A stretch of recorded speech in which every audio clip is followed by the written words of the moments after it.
Good morning, history students. I wanted to go over the packet with you to make sure that you didn't have any questions. As you're doing your research project, you always need to keep your thesis as the central point, and you need to be researching your thesis question, and all your research should support what you are trying to prove. So I had you write down your thesis to make sure that you keep it central in your mind as you're working.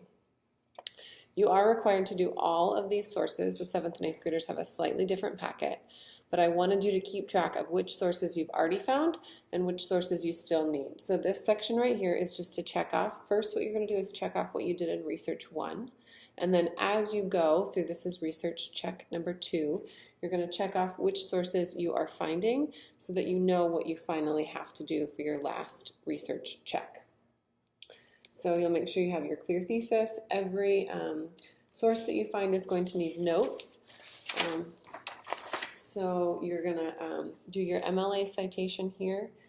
That way you can just copy and paste it into your annotated bibliography later on. You'll need to note which category the source fulfills so that you can check off the box on the first page. You need to attach a set of your observations or quotes. I really want these to look good. I want it to be able to go from your notes into the final project without having to do too much extra work.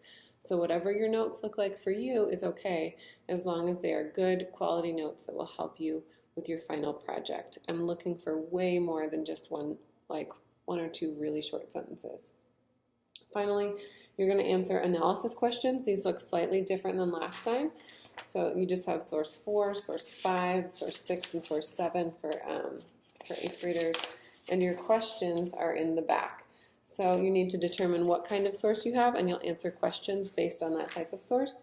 So if you have a written document, you will answer these questions. There's questions for photographs, there's questions for primary sources or cartoons, all kinds of different questions. That way they're specific to what you're looking at, and I want you to use those questions in order to drive your research and to think really carefully about what you're reading.